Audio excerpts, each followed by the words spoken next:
Hej och välkomna till ytterligare ett avsnitt av VP-podden. Det är som vanligt jag, Johan Kato och Tobbe Christiansen som ska snacka med idag. Passa på här nu innan vi drar igång och tipsa om att besöka vår sponsor och samarbetspartner Monster på deras olika kanaler och se vad de har. De har säkert något bra erbjudande nära dig alldeles strax. Yes!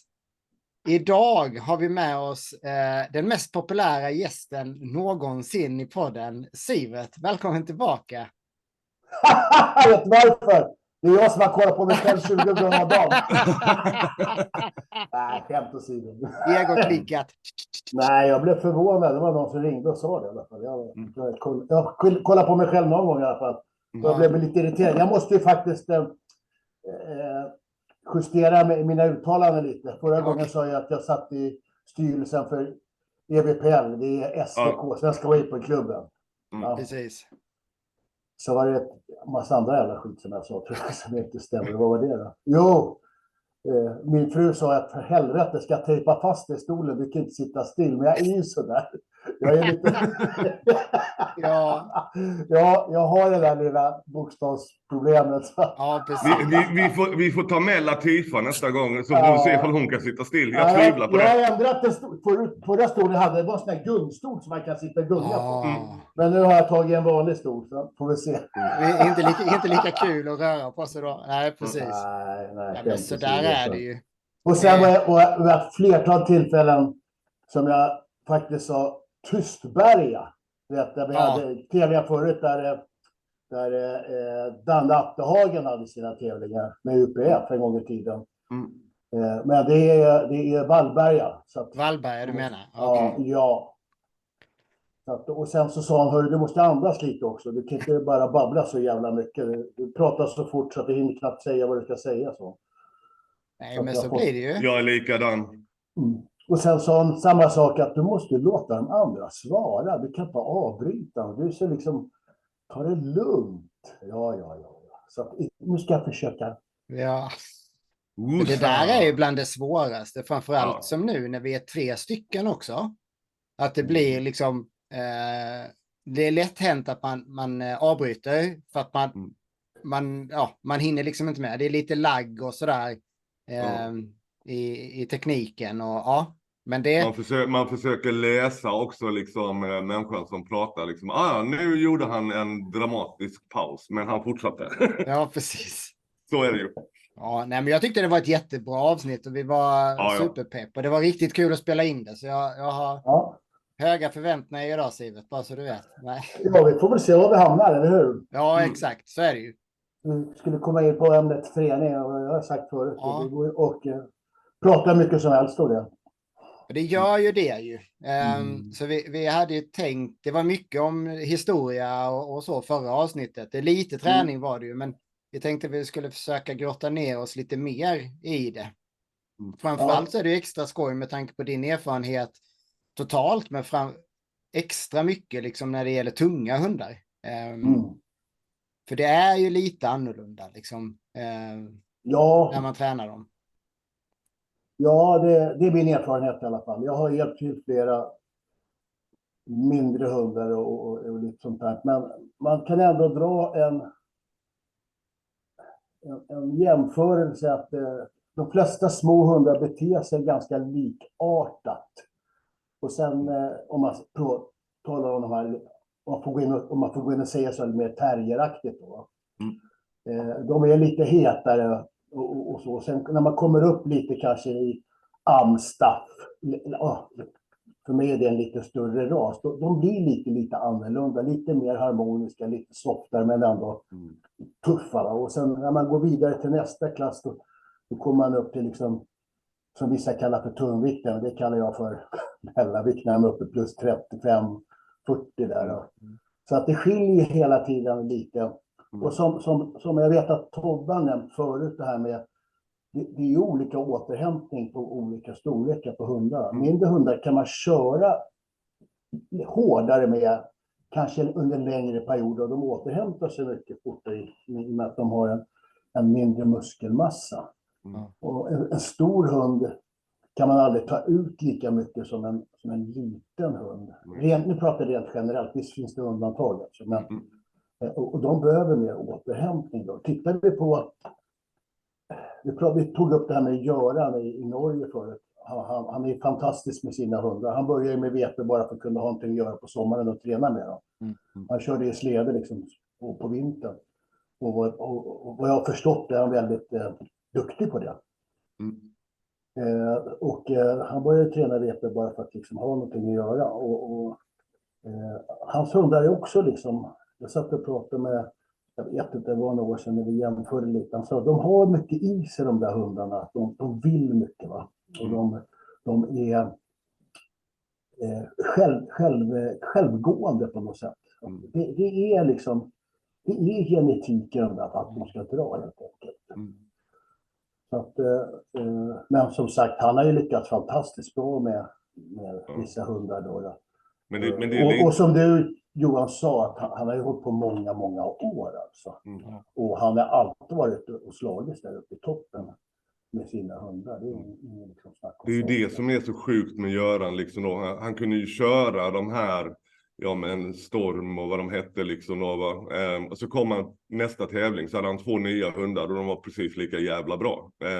Så det är min känsla gällande dem. Det är lite som man har med staffarna. Det där att man får akta sig så att det inte blir för mycket stress.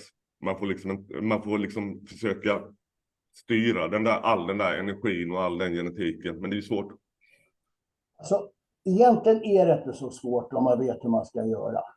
Men det här självegot att man vill att hundarna ska bli bättre och bättre och bättre. Och man har för bråttom. Och inte bromsa när det är dags. Liksom. Att man vill gärna kliva över. De har ju som fantastisk kapacitet de här, om vi tittar på staffar som man ser mest då i den här sporten. Det finns andra hundraser också, men om vi ser att de är ju fantastiskt duktiga när de drar. Och kan man då få dem att dra utan att, som du säger, kliva över det där tröskeln att de flipprar ur helt, då kan de göra ruggiga resultat. Alltså. Det är ju det, man får ju lägga en grund som nu när jag har med den här lilla snurrvalpen liksom. Man får ju liksom lägga en grund och liksom skilja på grejer. Alltså, ja men här kan vi hålla på och liksom, ja man håller på och kampas med allmän eller whatever liksom. Men sen när man kör, som nu, börjar köra in lite lydnadsmoment och så, ja men då är det bara, då ska det bara vara lugnt liksom. Och hålla det nere. Och hoppas att man gör rätt. Jag tror ju så här att min uppfattning är att om man ska få en bra staffel, om man säger en mindre ras, då tror jag man måste ta mer tid på sig under inlärning i början. Så att de måste få tid på sig liksom, och växa in i rollen och dra. Och kunna gå och dra lugnt och metodiskt och fint hela tiden. För att det är så lätt att det fladdrar iväg. Men det är för att, jag menar, om man sätter en kanske ribba, man säger den här säsongen vill jag att ni ska 100, vi säger nu 40 pounds. Och då ska man hålla sig där liksom, och försöka jobba bara upp till den gränsen och få dem liksom säkert. Även fast de kanske klarar 50 eller 60. Men det är just då när man fladdrar iväg där. Det är som jag brukar säga, att man vill träna en hund efter vad vi kallar för en lägsta ribba. Den där ribban, det är den man vill höja hela tiden. Att det lägsta resultatet. Så att om man har ett jättestort spann på bästa resultatet och sämsta resultatet, det visar ju att hunden är ojämn. Kan man då krympa avståndet där mellan bästa och sämsta, då får man en komplett hund. Liksom, så man vet att den kan dra liksom inom de här rimliga gränserna oavsett vad det är för tävling. Men det är svårt alltså. Det är jättesvårt. Och det är det som är grejen med stora hundar. De blir inte lika frustrerade. Det är lättare att träna dem på det sättet. Att ligga liksom på gränsen. Och för att de slutar bara att dra. De säger inte så mycket. Det var mina hundar gjort i alla fall. Om inte de vill dra, då tittar de bara snett och skiter mig liksom. Ger mig fingrar. Så är det. Medan de andra, de mindre hundarna, de försöker hela tiden fast de inte kan. Och det blir den här frustrationen. Och då blir det för mycket liksom. Jag körde ju mycket som du sa där, Sivert, med speciellt med Bellas skilla. Just det, att man hade mål, alltså första året, första 1,5 året. Jag körde ju i princip bara kval med dem. Eller till en gräns där jag såg att okej, nu får de jobba. Och sen hoppade jag. Och Bella var ju ingen topp hund, men hon var så gammal när hon började. Men hon, utav mina hundar kanske är den som har haft högst lägsta nivå. Hon hade hon hade nästan en nivå. Hon ramlade aldrig ner ordentligt, men hon hade inga sådana här riktiga jättetoppar heller. Men hon var jämn. Men hon var ju 7,5 när hon gjorde debut, så att det, ja. Men om vi tittar på dem, om vi går tillbaks flera år i tiden. De hundar som har varit bra under flera år, det är de som har hållit på ganska länge. De har inte pikat sina hundar som du säger först efter 3-4 år. Alltså många kommer upp till en viss gräns första året och andra året, som vi pratade om förut. De når den här 30 pounds per pounds eller någonting sånt där. Det är ganska, jag ska inte säga det är lätt, men det är lätt ändå att komma dit upp. Att bara man har lite koll på hunden så drar de. Men när man väl ska få dem bli bättre och bättre, då krävs det ett gediget arbete och träna dem. Och då, man behöver tid för det. Alltså. Man får inte skynda så mycket. Det är det som är grejen. Och jag förstår alla som vill med. Jag är lika tav. Jag vill ha nu. Jag vill bli bäst. Men det är jag har haft, om jag säger så här, jag har haft turen att jag inte haft så många som jag förlorar mot. För jag har inte haft några att slåss emot. Jag har mest krigat mot mig själv. Men de gångerna som jag har krigat, och det har varit några tillfällen, de har verkligen känt det där. Fan alltså, nu jävlar. Nästa gång ska jag jobba på det här, för det här var inget bra. Jag måste bättra på det där. Man tar för mycket för givet om man inte förlorar. Att ta en förlust med bravur, som man säger. Och lära sig lite av det. Ja, men det där tror jag det är viktigt att få med sig till alla, just det där att det tar tid. Och har man satt igång tidigt i ung ålder med hunden, så är det fortfarande så att de är inte som bäst när de är 2-3 år gamla. Inte ens i närheten. Vi ser så många exempel genom åren. Hundar som är 7, 8, 9, 10 när de är som bäst. Och det här gäller så många andra sporter också. Framförallt här, för det är ju inte fysiken som är det primära i den här sporten. Även om det ser ut som det. Jag brukar alltid säga det, att få en hund att bli fysiskt stark är jättelätt. När man har, om vi tittar, nästan alla raser faktiskt. För att de har tillräckligt med vilja för det. Eller man kan belöna dem på något sätt. Men att man får dem att ha den här lugnet, nästan rutinen på banan. Och pannbenet Ja, men just det att de faktiskt, de känner igen sig, de är trygga och lugna på banan. De vet ungefär vad som händer. Och så vidare. Och det tar tid att bygga. Alltså rutin får man på ett enda sätt, och det är tid. Det är men det var ju som Patrik när han lånade Fisen förra året. Det var ju första gången Patrik då körde, när det var en massa andra hundar och grejer. Och då Fisen var ju ganska automatisk. Hon visste ju vad som skulle göras. Så att, men det är ju också, där la man mycket tid på grunderna. Vad tror du är, om du säger Johan, det är din hund, de hundar du har haft i elitklassen och du har haft lite lättare. Vad tror ni piken på styrkan, vi talar inte om tekniken, styrkan på den, vilken ålder tror du när den är som bäst? Ligger den på 4-5 eller vad tror du? Nej, jag skulle nog pusha upp den, om man tittar på en Amstaff då. Alltså vi pratar just fysiska styrkan Ja, fast det så starka. Sen det tekniken kommer ju mycket senare. Det kan vi. Men vad tror ni? Jag tror att, alltså tittar man på de Amstaffar eller där någonstans 25 till 35 kilo. Hundarna där, i alla fall det är det jag har mest erfarenhet av. Det skulle jag säga någonstans runt 6-7. Så pass. Beroende lite på genetik och så, men där någonstans tror jag det ändå är 5, 6, 7 år. Där någonstans är de fysiskt som starkast. Mentalt pratar vi 8-9 på de hundarna. Så det är det som är det svåra, för att skillnaden där, tar vi Flash då som ett exempel som jag har mest koll på, han kanske var som fysiskt starkast när han var 5, men då hade han nästan som sämst resultat på banan, för att då var inte huvudet inte på samma nivå som fysiken. Plus att jag kunde se fysiken på träningen. Jag visste ju hur stark han var. Men vi fick ju inte ihop det på banan för min tävlingsjävel också satte i. Så jag ökade bara mer och mer. Alltså jag var i det mindsetet då. Det var ju där någonstans jag slog om träningen också. För det, trots att han blev fysiskt fruktansvärt stark liksom, så kunde vi inte få ut det på banan. Hade han haft den fysiken när han var 9, när han var som bäst i huvudet. Det är, så jag skojar inte om vi pratar 10-15 pound för pound till på de bästa resultaten han har.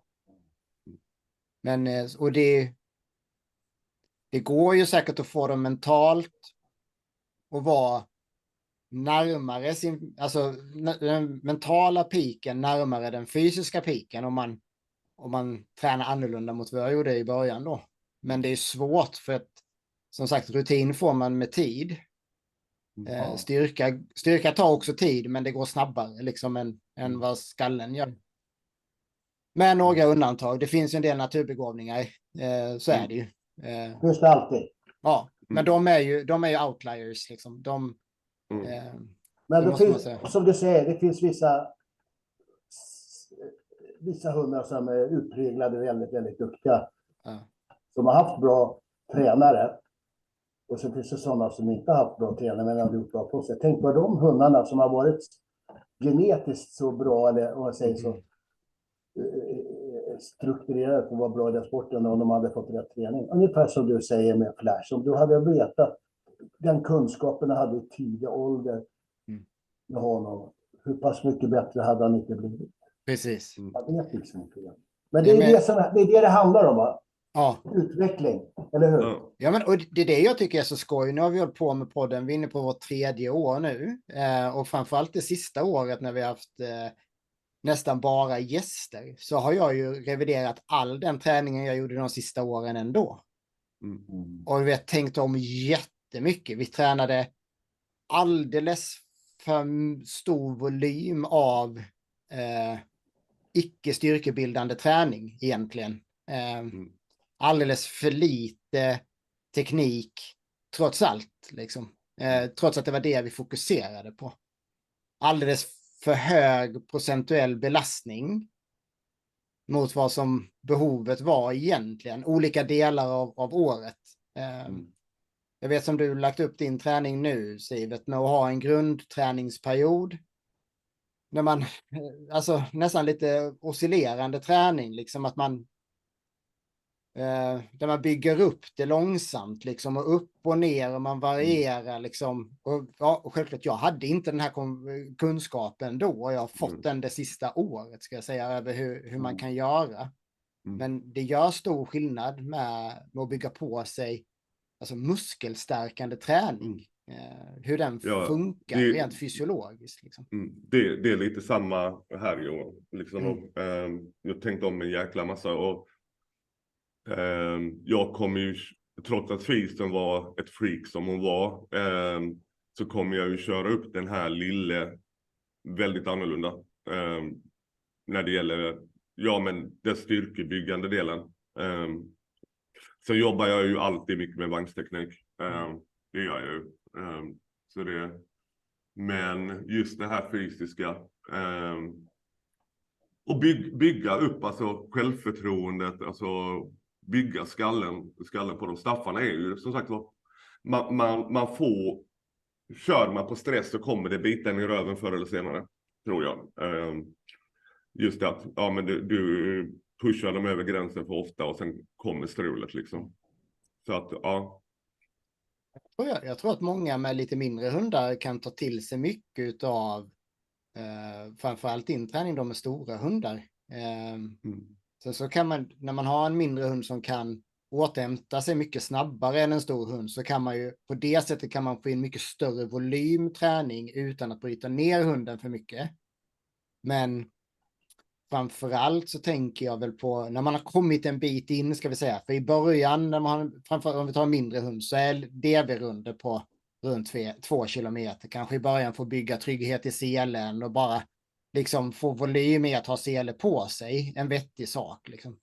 Men när man har kommit lite längre så är just att man kanske går ner på mycket kortare sträckor, tränar mer kan säga, strukturerat vad gäller styrketräning med teknikbiten i liksom. Och ha en plan framför allt, tror jag. Det tycker jag har sett genom åren, att alldeles för många har ingen plan med sin träning, utan man kommer till träningen och sen så, ja, men då gör vi det idag. Ja, vad hade jag förra gången? Ja, precis. Det är det. Vad ska du få reda på informationen? Det är inte lätt alltså. Exakt. Det är som jag sa i början, man visste ingenting. Man provar sig fram, och jag har gjort så förbannat många fel alltså med bland annat Texas då, och faktiskt fortsatt med Tiger också. Och då har man liksom ändrat efter varje hund och tittat tillbaka och märkt att även om jag har samma storlek på hundar, så är det fortfarande individer. Så man måste liksom de måste tränas på likvärdigt sätt, men på lite från andra vinklar, får man säga. Man får tweaka lite här och där liksom. Ja, man måste man måste prova sig fram, för det finns ingen schablon på hur man ska träna en hund. De flesta som tränar hundar, all träning är bra träning, förutsatt att de inte övertränar och skadar hundarna liksom. Men som jag tror nu, som du sa, många av de här mindre hundarna, och det är inget fel med det. Jag tror att de flesta som tränar, de tränar mest konditionsträning för mig. De tränar ingen styrketräning. Och de tränar ingen teknikträning heller. Och för mig är liksom nummer ett. Det är tekniken. Det är nummer ett. Och det är lite som jag brukar säga också, just det att om du nu inte har tid att köra liksom 2-3 pass i veckan, eller du bara kan köra ett, men se till att det blir ett bra pass och någonting som ger någonting liksom. Ha en plan helt enkelt. Ja. Ja, men jag har ju märkt det när jag ibland har gått ut med mina hundar och ska träna. Ibland har jag haft en dålig, personligen har haft en dålig dag. Då känner jag att det finns ingen mening för mig att träna, för det kommer bara färga av sig på hunden. Då skiter jag i det. Då står jag över det passet. Och det är samtidigt, om jag märker att hunden inte är på G. Jag märker direkt om jag tar fram selen, om de vill dra eller om de inte vill. Nej, jag tvingar inte dem. Jag skulle aldrig vilja jag vill inte tvinga mina hundar att dra bara för att jag ska dra. Vill de inte, då gör vi något annat istället. Det är bara så. Och det är det som jag tror är ganska viktigt. Som den här träningen nu. Jag vet inte hur vi ska gå in på träning och prata. Men kan vi prata runt lite allt till och från där. Vi behöver inte få scratch, utan när jag tränar som min uppbyggnad nu. Jag har ju en viss plan här över vinter med styrketräning och allting. Men jag har den här tron att man får inte göra träningen för monoton. Det får inte vara så lite. Man måste ändra lite. Så jag kör 3 veckors cykler. Så jag kör varierar under 3 veckor. Efter 3 veckor, då ändrar jag på träningen. Så jag kör lite annorlunda träning 3 veckor. Och sen efter det så kör jag en tredje. De här 3 veckorna, 3, 6 och 9 veckor. Sen börjar jag om från början på vecka 1. Så jag har typ 9 veckor med 3 olika perioder. Men det är för att det inte ska bli så tråkigt. Både för mig och hunden. Och samma sak under de där, när man ändrar på det för att få bort det här monotona, det är att man kan ändra vikt, man kan ändra längden på dragweight, man kan ändra hur många gånger man drar teknik med vagn. Man kan hela tiden ändra och variera hela tiden, så att det inte blir samma sak hela tiden. Utan det är hela tiden nytt för hunden och försöka få det roligt, så att det blir att hunden också upptäcker att det här är någonting som jag inte varit med om förut. Vad är det här? Då blir nyfikna med det. Och försöka få den nyfiken. Och det gör ju att man får den här bra kontakten med hunden också hela tiden. För att kör man hela tiden samma sak. Hunden lär in sig det där beteendet. Till slut så det blir som en robot. Det är kul. Och man vill ju ha det här samhörigheten. Vill jag i alla fall ha med mina hundar. Men jag tror, vi snackade ju om då när du la ut den här planen offentligt. Alltså just det att ha en grundidé som du har då. Och sen tror jag då, där har vi en stor skillnad mellan stora och små hundar med.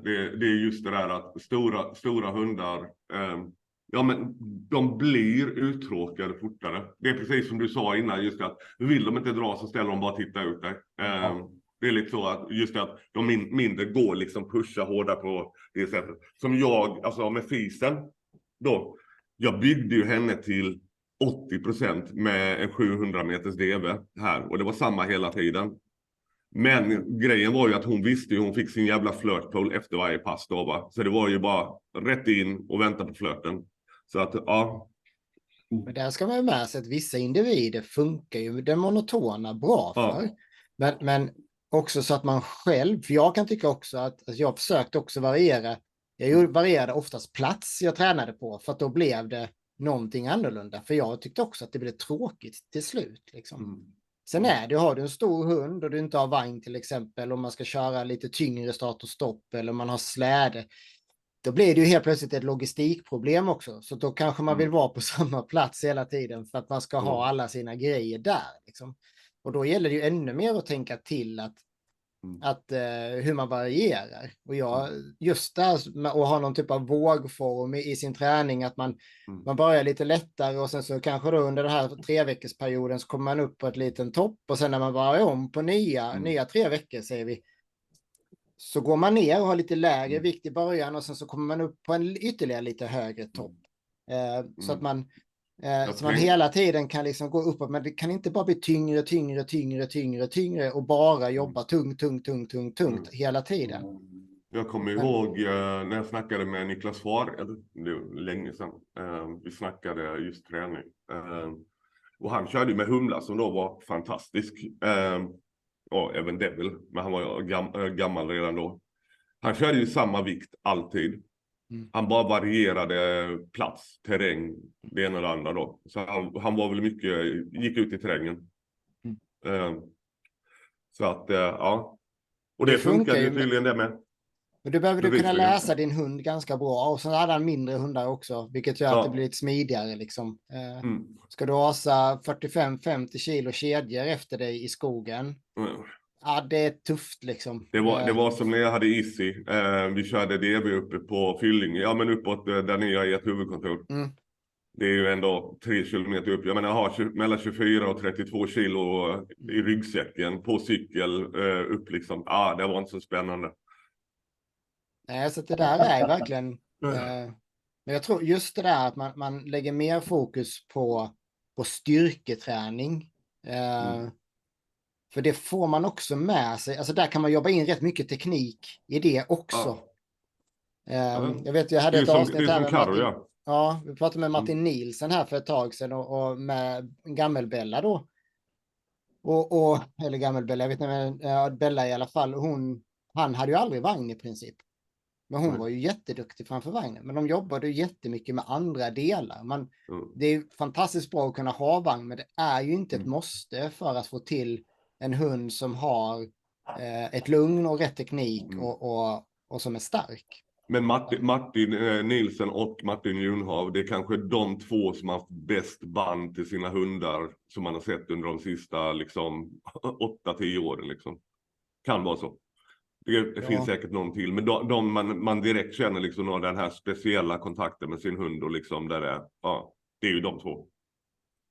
Och det bygger ju inte den speciella kontakten med en hund under stress. Nej. För då har de ju stängt av. Det gör vi ju själva också. När vi är stressade så då får inte hjärnan tillräckligt med syre, och då kan vi inte ta rätt beslut och vi kan liksom inte knyta an till andra. Alltså så. Nej. Det är samma sak med hundarna ju. Men det är det som händer med mitt liv. Jag fattar.